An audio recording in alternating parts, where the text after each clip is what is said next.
welcome Nish Kumar.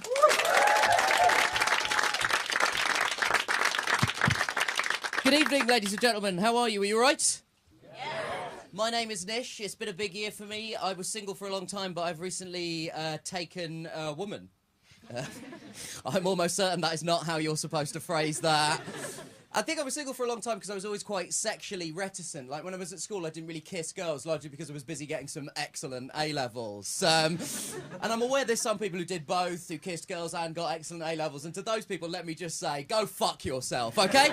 No one likes you, even your friends wish you were dead. Now, the part of the problem is if you don't try and kiss girls when you're at school, you don't make the mistakes that you need to make because, you know, that's how you learn and that's how you have an idea of what impresses women as an adult. So I've grown up with some bad ideas. Like, a couple of years ago, I got obsessed with the idea that I needed to be more mysterious, right? So I was like, more mysterious, then I'll be more attractive. Unfortunately, it turns out when I try to be mysterious, it comes off as threatening. I once said to a woman with no discernible trace of irony, "You have no idea what I'm capable of," which... Sometimes it's not even like I'm trying to chat up these women. Once I went to this pub and I saw this girl that I know, like I'm friends with, and I went up behind her, put my hands on her shoulders, and went to kiss her on the cheek, and at this point I realised... this was not a girl I knew. This was a girl who looked like a girl I knew. Now, that is a retrievable situation. All you have to do is say, "I do apologise, madam. I thought you were someone else. Have a nice day." What you must not do is have your hands on a woman's shoulders, be this close to her face, and when she turns around, just go, "Oh dear." Because you have just scared a woman, ladies and gentlemen. And I think part of my shyness comes from the way that I learned about sex. Because I didn't learn about sex from a responsible adult, like a teacher or a parent. I learned about sex from wild rumours in the playground, OK? Things that other children were saying. And if you learn sex from other children, you're not going to learn good information. Until I was 11 years old, I thought a condom was a belt that had like a pouch on the front of it.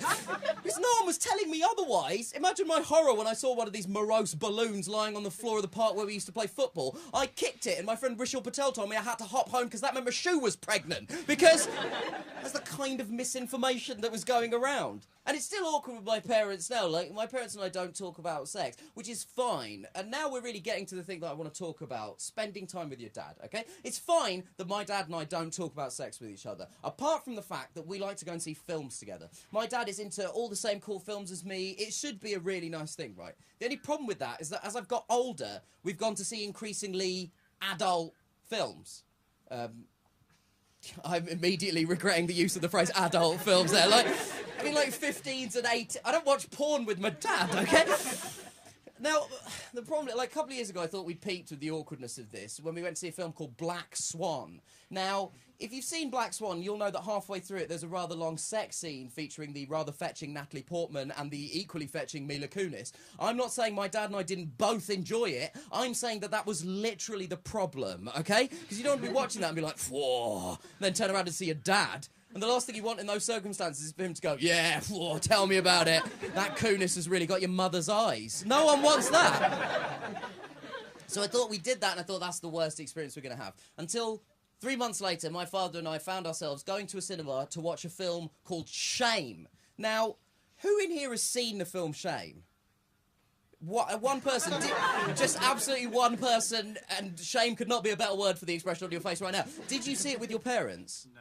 No, that is a wise decision. Basically, if you haven't seen Shame, it's about a man with a sex addiction, like a completely crippling sex addiction. And if I had to describe the sex scenes in it in one word, it would be loads. There is loads of sex in this film, and it's shot in loads of long, unbroken takes, so it never cuts away. It just keeps being sex. And I'm sat there watching this with my dad, and the whole week leading up to it, I knew what the film was about, so I was like, "There's no way I'm going to see this with you. It'll be far too much." And he said, "Nish, we're both adults. It'll be fine." "No, it'll be too much." "No, it'll be fine." "No, it'll be too much." "No, it'll be fine." Eventually, I gave in. As soon as the film ended, as soon as the end credits start rolling, my dad turns to me and goes, "That was far too much."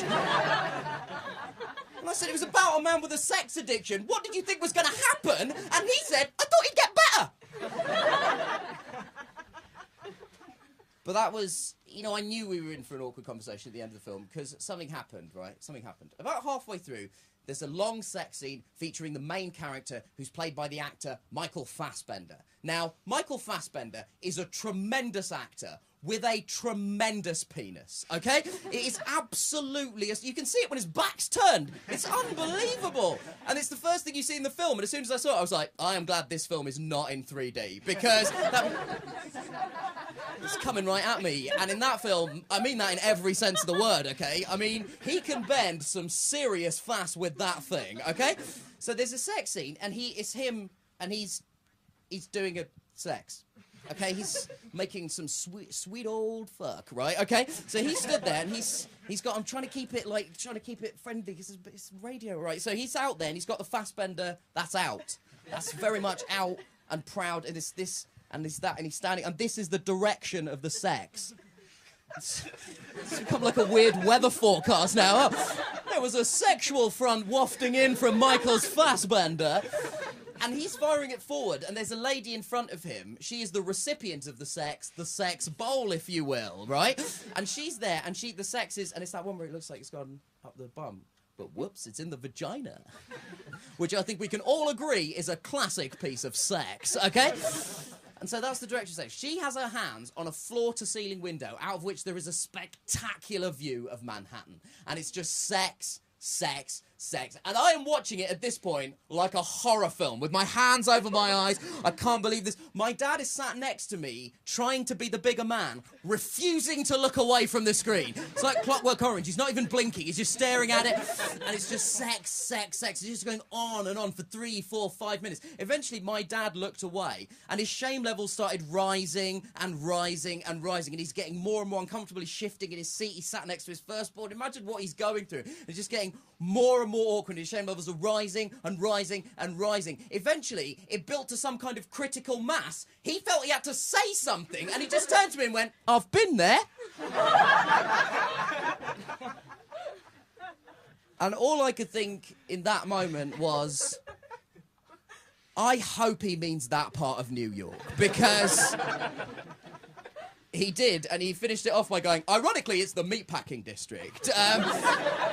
So what I'm saying is, you know, spending time with your dad can be overrated. My name is Nish Kumar. You've been delightful. Thank you very much. Good night.